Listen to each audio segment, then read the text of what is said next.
Dr. How, Dr. Where, Dr. Why, Dr. What, Doctor Who.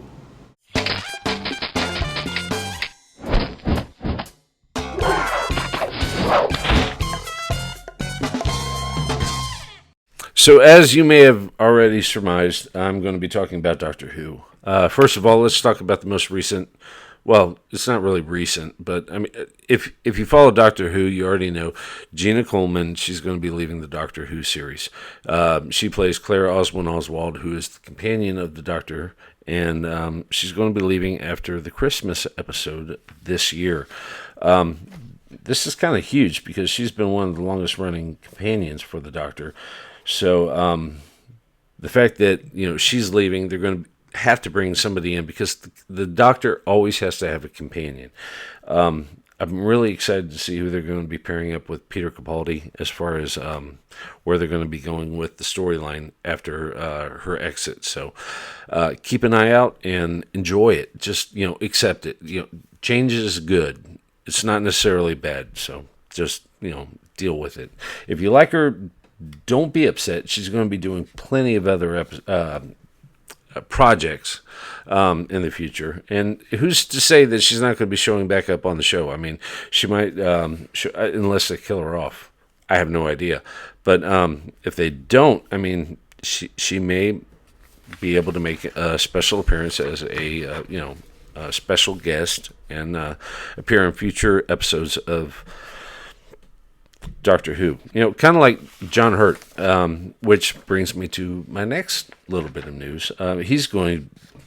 John Hurt, he played the War Doctor, who was the doctor that didn't want to take the name Doctor because he was conflicted with what he had to do in the battle between the Time Lords and the Daleks. Well, he's going to be reprising his role as the War Doctor in an audiobook series, which is absolutely incredible. He first made his appearance as the War Doctor in the 50th anniversary episode of Doctor Who, which was The Day of the Doctor, and he did an amazing job. Loved watching him. In fact, I even have an action figure of his. It was absolutely incredible. There was a character, well, not a character, but Nicholas Briggs. He runs BBC award-winning audio recording for Doctor Who Dark Eyes. This is what he had to say about the whole thing. He said, "The story of the Doctor who refuses to call himself the Doctor in order to do the unthinkable upon the ultimate battlefield, all of space and time, was irresistible to me. Such a deeply disturbing and engaging character created by the formidable talents of writer Stephen Moffat and actor John Hurt. It's such a privilege to work with him on this. He has written an entire script which deals with the war between the Time Lords and the Daleks, and John Hurt is actually coming back and reprising his role for this audiobook. It's going to be absolutely incredible. It's the first chapter, and there's going to be like 4 different books. The first book, I guess, as opposed to chapter, is going to be released December this year. And the second one is being worked on. Third and fourth script are still in production, but my God, it's going to be amazing. Keep an eye out for that, because if you are a fan of John Hurt or just a fan of Doctor Who, this is going to be incredible. So can't wait to listen to it. Lastly, Stephen Moffat. We've been talking about him with John Hurt and the whole Day of the Doctor. He decided to get rid of the sonic screwdriver and turn it into sunglasses.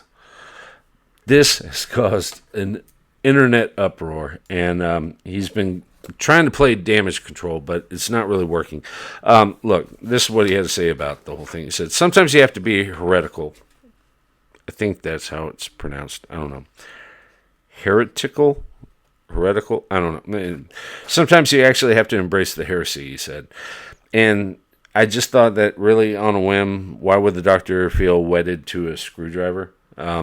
Well, it's because it's been around for the last 50 years, Steve. It's part of who the Doctor is. You can't take that away from him. It's part of his identity. Look, I'm not one of these fans that have been watching it for the last 50 years. I mean, I've watched the last, I've watched the recent episodes. I grew up watching him in the 70s, when it was like electronic music and all that stuff. But he always had the sonic screwdriver. You can't change it and make him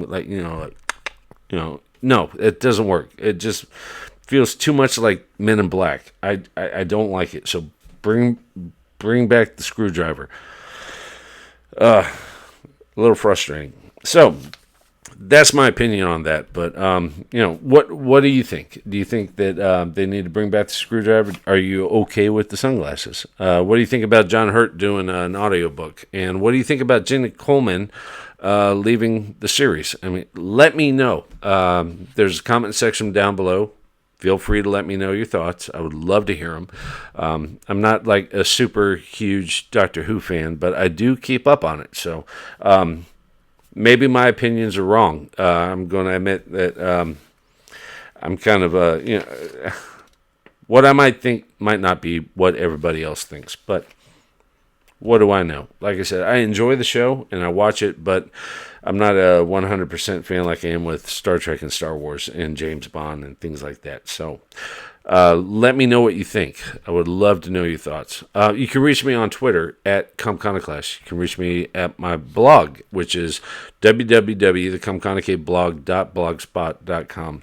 And I would love to hear from you. And if you want to email me, so nobody knows what you're telling me, if you agree with me and you don't want anybody to know it, you can reach me at thecomconocave@gmail.com. And that's it. So I hope you enjoyed this week's show. And until next time, take it easy.